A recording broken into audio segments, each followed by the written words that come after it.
Dan kalaupun mereka menempati, ya kenapa kok nggak dirawat? Hancur loh mas, tribun udah nggak ada. Saya lihat di foto-foto itu ya nangis mas. Maksudnya ya itu kan kawah canda di mukanya pemain Persebaya.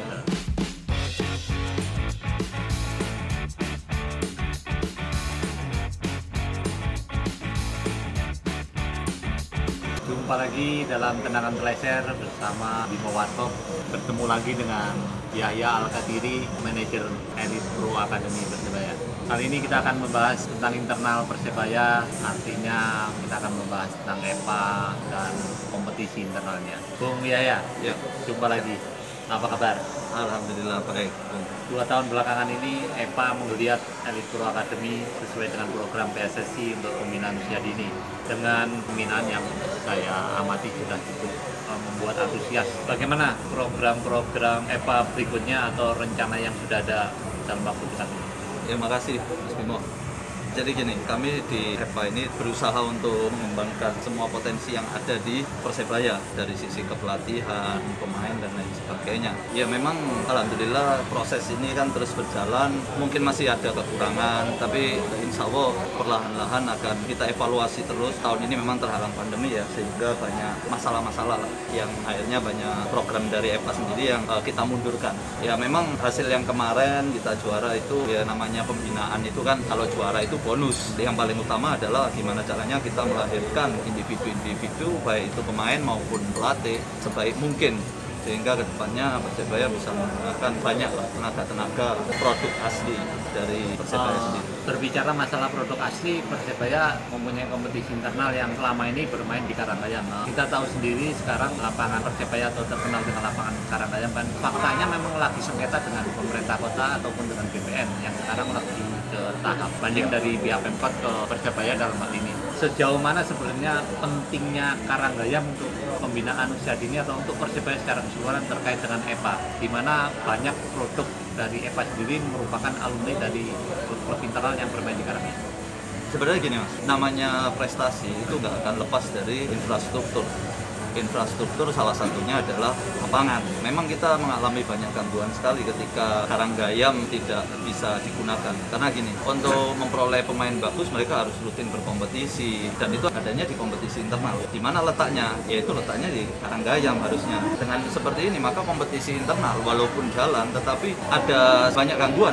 Saya rasa sih Karangayam ini sangat penting, sekali lagi Karangayam sangat penting. Jadi saya sebenarnya juga heran mas, kita ini kan di pembinaan udah lama, terus kemudian ya secara status kemarin itu sebenarnya saya sudah seneng waktu Pak Eri menjanjikan akan mengembalikan Karangayam. Saya lihat di videonya itu kan ada, tapi pada hasil akhirnya ya terus sampai ke pengadilan tinggi, bahkan ketika kita udah menang di pengadilan negeri, ini masih juga dibanding gitu loh mas. Jadi ini saya tidak tahu semangat pembinaan ini, semoga teman-teman juga mengetahui gitu loh. Pembinaan ini benar-benar terganggu. Kita udah menang di pengadilan negeri, terus kemudian dinaikkan lagi ke pengadilan negeri. Akhirnya tertunda kan? Waktu ini tertunda, terus seperti itu terus.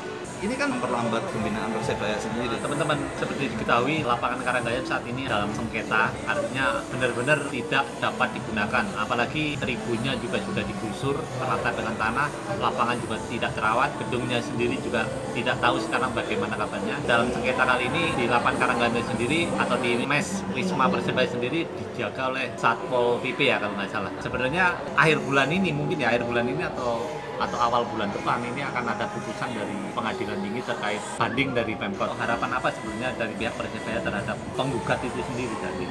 Kalau saya sih nggak berhak untuk mewakili itu ya, cuman kan dari persepsi saya yang sebagai manajer EPA, ini kan banyak sekali gangguan seperti kita nggak bisa berlatih di sana dan lain sebagainya.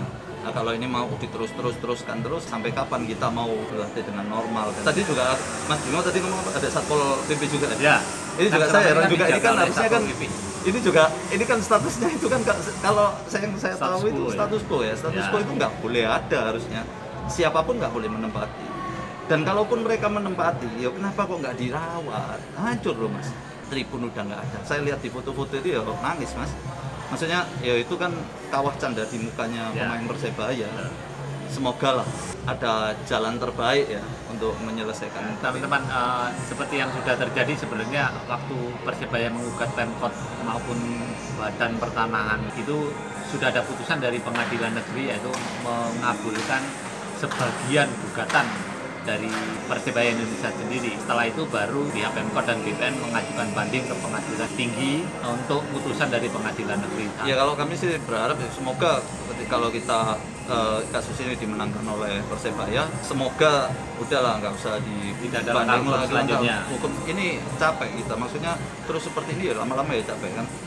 Maksud kita udah menang sekali, menang 2 kali ya masih umpama ini juga Skor ini bola ya masuk skor bola itu saya sih melihat kita itu kemarin kan keputusannya dari 11 gugatan kan dikabulkan 9 ya, itu kan sebenarnya juga telak lah ya, telak. Semoga aja nggak usah ada banding-banding lagi. Ini kan semakin memperpanjang aja, semakin lama proses pembinaan ini akan dimulai dengan baik lagi. Jadi teman-teman, pembahasan tentang Karanggayam ini cukup menarik. Memang harapan dari kita semua Karanggayam kembali lagi ke tangan sebenarnya yang memilikinya, dalam artian Persebaya ini, supaya bisa dipakai untuk anak muda, juga dipakai untuk generasi-generasi sepak bola berikutnya di Surabaya ataupun luar Surabaya yang ikut ke dalam Elite Pro Academy Persebaya. Jadi sama-sama kita nantikan keputusan dari pengadilan tinggi yang mungkin tidak akan lama lagi. Kita berdoa bersama supaya jalan terbaik akan diputuskan oleh hakim-hakim yang ada di atas sana untuk sepak bola Indonesia yang lebih baik.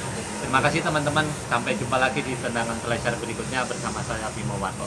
Salam satu nyali. Wani.